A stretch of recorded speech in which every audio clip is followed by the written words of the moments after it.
IBB Builders Merchants proudly supports volleyball.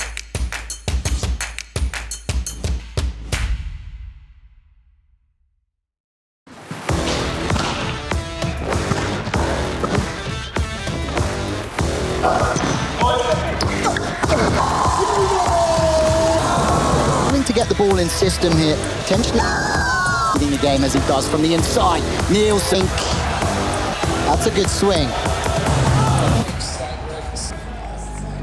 International, the experience.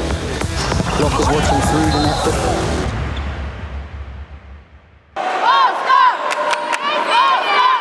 It's not a secret that the IBB Polonia Club has Polish roots. But it would surprise you to know just how many Poles are involved in volleyball in England.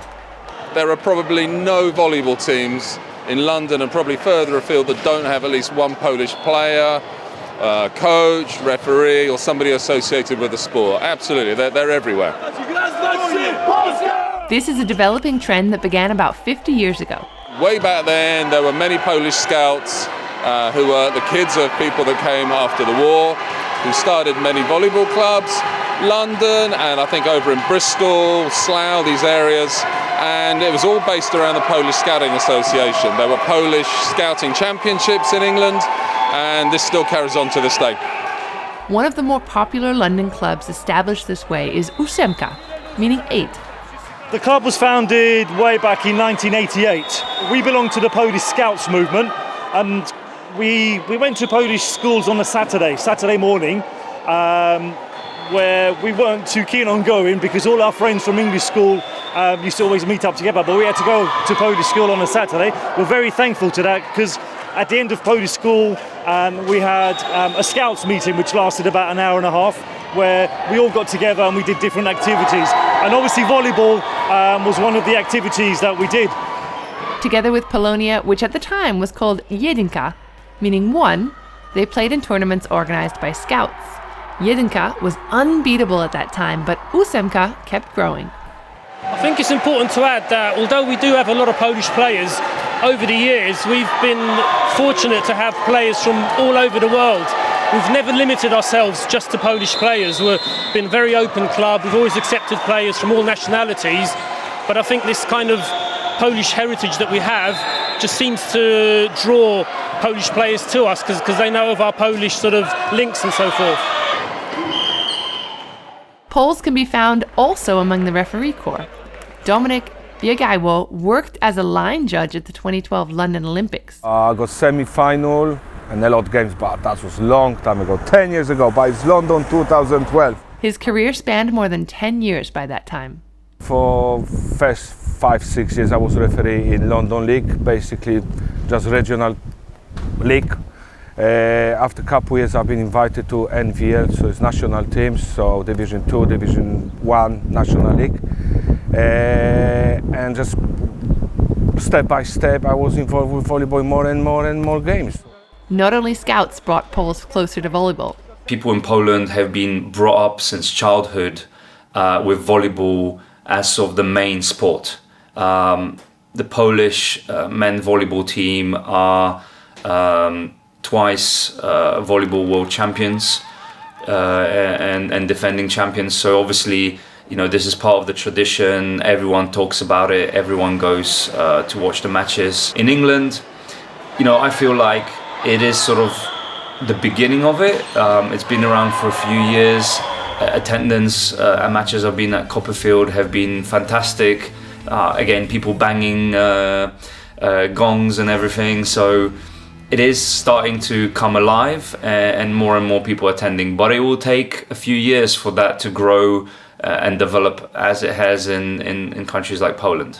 However, Poles are putting significant effort to popularize volleyball in England.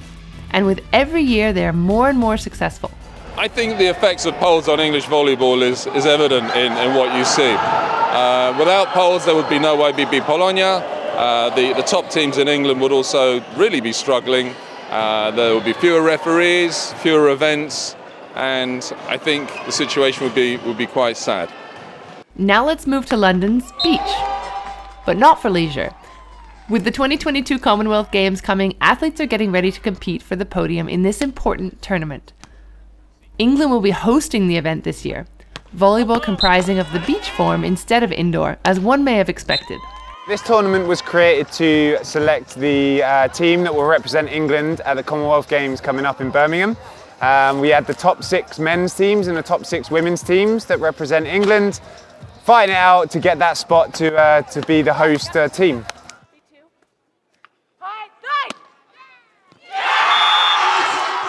I think beach volleyball is such a dynamic sport. There's also a real party atmosphere that's being created on centre court with music and announcing, and the athletes are so dynamic and put on such a good show that you can't not have a good day.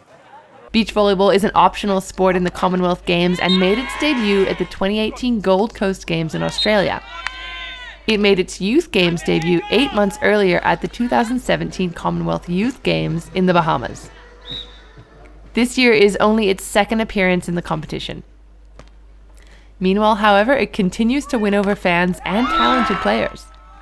Beach volleyball is a niche sport. It's definitely a minority sport along with obviously indoor volleyball, but it's growing hugely. We have a nationwide tour that is called the UK Beach Tour, UKBT, and we have over 200 events on that with around 1,500 people playing. So that's kind of playing on the national level, and then we have a lot of recreational players underneath with lots of different beach clubs popping up all over the country now. So the sport is growing hugely, and we're hoping that the Commonwealth Games is going to really boost our numbers as well. This discipline demands significant stamina since there are only 2 players on the court for the whole game. Beach volleyball is very different to indoor. It requires you to be a lot more of a well-rounded player because every time you're touching the ball, if you're lacking in one of the skills, it's going to be a really big weakness. You have to have good cardio, of course. Sand fitness is very important. So we tend to gym 3 times a week, train every day, sometimes twice a day. The selection tournament on the men's side was won by the Bello brothers. The winning women's team was Jess Grimson and Daisy Mumby. It's been a long time coming. My partner and I became a team roughly 2 years ago with this as our main goal. So we've been working really hard over the last couple of years with this in mind. So just to finally have it in our grasp just feels incredible. We played probably the hardest games we've ever played in our careers just to make it to where we are now. And now it's time to prepare, train, and get ready for Birmingham. The Commonwealth Games will take place in Birmingham between the 28th of July and August 8th. Beach volleyball will be played from the 30th to the 7th. All right, so we've come to the section of the show where we bring in a guest that we get to chat to, pick their brains about all things volleyball. So I have with me today Mark Kontopoulos. Thank you so much for joining us. Thank you for having me. Can you sort of explain to our viewers what you do for Volleyball England? I run a club that we founded here in London. It's called Side Out Beach Volleyball Club. We offer players the opportunity to take part in tournaments, training sessions, social play, different kinds of activities. And I used to be the chairman of the Beach Commission at Volleyball England. So I used to run the sport here in England until around 10 years ago. So we went from one beach volleyball court in London, which was built in 2005 by myself and 3 other guys using our bare hands, quite literally. We were sort of shoveling the sand over at Shoreditch Park in Hackney. So that was back in 2005. So we went from that one court to plenty. There are multi-court facilities in Leighton, in Crystal Palace, in Wimbledon, in Teddington, in Richmond, in Essex, in St Albans, in Loughborough, in Kettering. They're all over the place, it's been really, really good. And that has really helped grow the sport. It's helped new clubs get started. It's helped attract new people to the sport. You know, they pass by, they're watching. It's outdoors, it's out in the open. People see it. And, you know, you're not sort of stuck in an empty sports hall necessarily, you know, so you're getting a lot of visibility. People stop by, they ask about it. Hey, I'd like to have a go. You know, who doesn't want to get on the sand, get barefoot, get a bit of a holiday feeling, right? And then they just join in, and it's been great. I mean, our club Side Out, we've exceeded 1,000 members now, so it's been phenomenal. I love to hear that, because I'm one of those people that's sort of like, I would love to dip my toes in the sand, coming from the indoor volleyball world. I guess a couple of questions though. You say, but when people think beach volleyball, they do kind of think holiday, relaxing, play it for fun, but it is an elite level sport. I mean, I know that the Beach Volleyball World Championships just ended in Rome, and there were a couple of England teams that were in they didn't make it to the main draw, but they were part of the larger group to qualify. What is the level like in England, and how big is the gap, let's say, to be competing with those elite teams? We're catching up, but it's been a slow and steady process, I think. We had some teams leading up to the 2012 Olympics, particularly on the women's side. There was Lucy Bolton with Denise Johns. There was Zara Dampney and Shauna Mullen, who actually made the Olympics, the latter pair. They had some good successes on the world tour. They were bringing home some good results. They had some nice finishes. They climbed up the world rankings quite steadily. But since then, there's been a bit of a drop off, and it's started to pick up again in the last few years. As I say, slow but steady. I think our top ranked men's team at the moment, Javier and Joaquim Bello, the Bello brothers, they're currently ranked 59th, I believe, on my last check in the world. So, climbing up slowly. And on the ladies' side, we have our top-ranked team of Jess Grimson and Daisy Mumby. They're currently 83rd at the last check. And, they're doing well. They both won gold medals just yesterday at the Nevza Championships, which is the Northern European Championships. Yeah. Bello brothers against Issa Batrain and Freddie Bialokos in the final. So they got silver. Then we had, and we had Jess and Daisy taking home the gold. So double gold medal in the Northern European Championships. And both of those gold medal teams are now preparing for the Commonwealth Games as well. So that's another big one, another big opportunity for the sport. England in beach volleyball it debuted in the Commonwealth Games in 2018. So this will only be their second appearance, but it's going to be at home. So that's a huge advantage, right? That home crowd advantage could this be a momentous, like a historic moment for England beach volleyball? Is this an opportunity for those two teams to really do something exciting? Very much so, very much so. And I think, the chances of, a podium finish at the Commonwealth Games are significantly higher than in the Olympics. You're not competing against the Brazilians, the Americans. You still have the Canadians and the Australians, who are very strong, of course. Yes. But you're not up against the traditional powerhouses. And there is a really nice opportunity for a good finish. Our men's team in 2018 finished fourth, so they were close. There is a chance, and I think we need to, as a sport, as a whole sport, we need to take that opportunity, not miss it, not miss that boat. Yeah. There's going to be a lot of interest in the sport. It's going to be in the limelight. There's going to be a nice big stadium in downtown Birmingham, a big crowd, and I think we need to take that opportunity and grow the sport and welcome new people into the sport and just continue growing the game and really ride that wave of excitement that we hope is going to be generated. If there are people out there, let's say young indoor volleyball players that think, I might want to dip my toes in the sand, do you have any sort of advice for them as to how they might do that, who they could reach out to? What would be the first sort of steps to get there? Reach out to your local clubs, check out Volleyball England. They'll be, I'm sure they'll be happy to put people in touch with clubs, but all the beach volleyball clubs that I'm familiar with in the country, and that's pretty much all of them, are very friendly. They're very open, accessible. And, we always love to have new talent coming through, whether it's, new and, naturally talented athletes or, existing indoor players that want to make the jump, the conversion onto the sand. And, from my point of view, it's beneficial to combine both, to really, beach volleyball will make you a better indoor volleyball athlete. And I think vice versa, it's, a lot of people think that maybe you have to choose one or the other. I don't necessarily think so. Of course, if you start to get to Olympic level, then yes, specialization is important. But, for the level that, 99% of us are at in this country, I think a combination of the two will make one a much better athlete all around.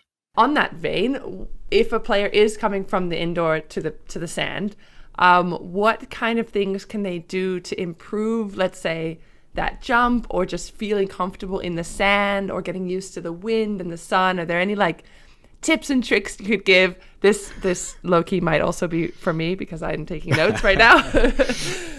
What would you say? I'm surprised you didn't make the jump to the beach. You would have made a great blocker out there. I'm always so uncoordinated. You have no idea. Yeah, but big blockers are in high demand all over the world. So you should have made the jump. Nah, man, you still have a shot. You should try. Yeah, in terms of tips, I don't think there's any sort of magic solution as such. It's just repetition, practice. The jumping technique, since you mentioned jumping, will be a little bit different. How your approach for the attack, for example, and how you take off, how you plant your feet before you take off, and things like that. But the very, very fundamental technical aspects of the game are very similar. But once you get beyond those basics, then, as you say, there are big differences. And you just need to be a good all rounder. You need to be able to receive and set and attack. It's unlike, say, an indoor where you specialize in one or two particular things. You need to be able to do everything at a pretty good level. And I think that's, why it also makes you a better indoor player once you come out to the beach. Absolutely. And you know what? It's just so much fun. A lot of fun was certainly experienced also by the participants of the All Nations indoor volleyball event, which took place in June in London. If you thought that volleyball players have an easy time during holidays, you were quite a bit off. The All Nations is just a way of people getting together. It's just a friendly tournament to unwind at the end of the season. People have had a really tough season and they want to sort of remember why they started playing volleyball. You started playing volleyball, have fun with your friends. There you go, that's it. All Nations started in 2005. It was created to embody the Olympic ideal, blending sport, culture, and education. And as in Olympics, also here, players form national teams. Post go! Post go! USA! USA! 1, 2, 3, 0! Everybody enters as an individual. There are no team entries. You enter as an individual based on your heritage, and we'll put you into your eligible team. If you're not able to form a team from your country, then we'll put you into a region, whether it's a continent or economic region. There are players all over the world. They come here to play the All Nations. It's a very nice tournament. You get to meet so many people from everywhere. Over 560 participants, not including the volunteers and the coaches and referees. And we've got 50 teams, 24 women and 26 male teams. And we've got players representing 48 different nationalities. For the players, the tournament works as a test event for high-level international competitions. It's nice to see how the different country plays different volleyball. There are some countries that play more they're more powerful. More countries that are more technical. So it's very good to see all different shapes of volleyball. I played for England juniors under 19s. We did really well in the group stage. We only lost one game, which was to Brazil, unfortunately. And we also only lost one game during the knockout pools. And so we did very good in that perspective, playing against a lot more experienced teams. Unfortunately, we lost the quarterfinals, but I think in the future, with more experience, I think it can only get better. All Nations is a really high level tournament, so playing at such a high level helps you keep in shape, keep you from rusting away too much, and keeping your skills as at a level they should be at, so when the new season comes around, you're ready to keep improving. All Nations attracts a lot of high-performing players. It's definitely not a beginners tournament. You've got to be able to play volleyball, but we have players who play professional. We have players who have played for their national team. We have players who play local league. We have players who have only been playing for maybe a year or 18 months. So it's a way of getting everybody together. Where else can a local league player play with an Olympian on the same team? It's fantastic. I think it's a one-of-a-kind tournament that you don't have anywhere else in the UK. You see people from all kinds of nationalities playing together, supporting each other, and the atmosphere is just incredible. I think no matter what level you are at, there's something for everyone, and I don't think there's anything else quite like it.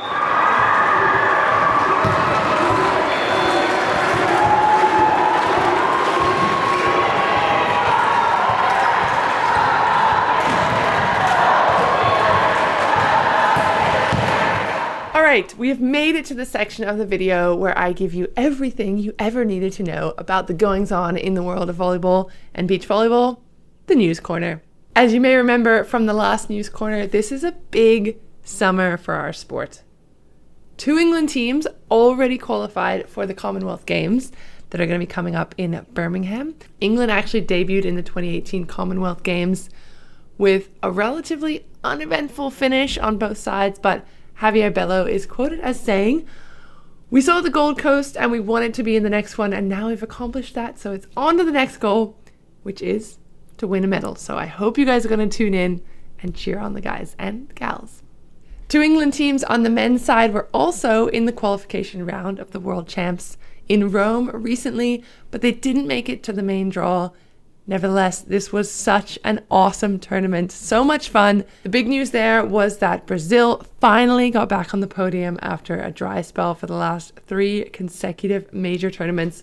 The 2019 World Champs, the 2021 Olympics, and the 2021 World Tour Finals. Not a single Brazilian team on the men's or the women's side finished in the top 3. And if you know anything about volleyball, you know exactly how wild that is, because the Brazilians literally have volleyball in their blood.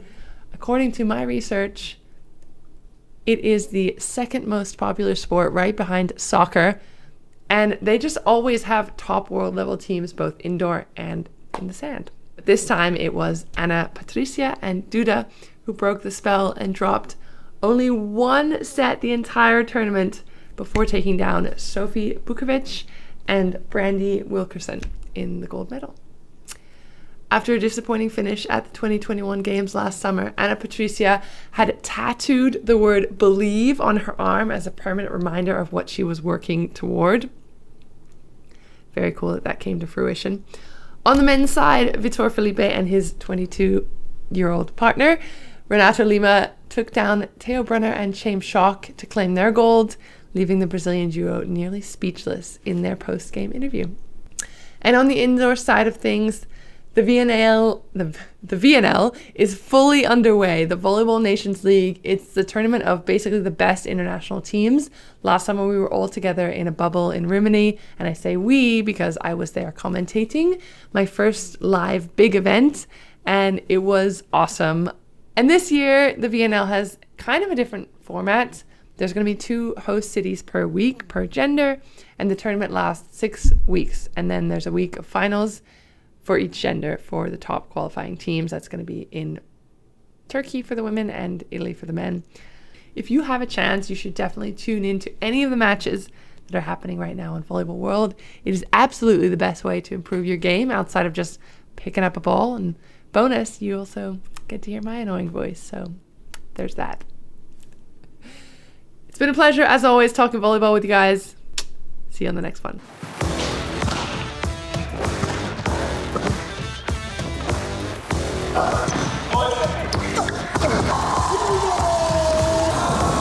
To get the ball in system here, potentially leading the game as he does from the inside. Nielsen, that's a good swing.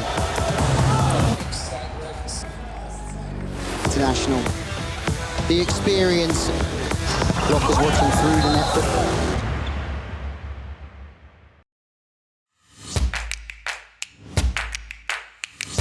IBB Builders Merchants proudly supports volleyball.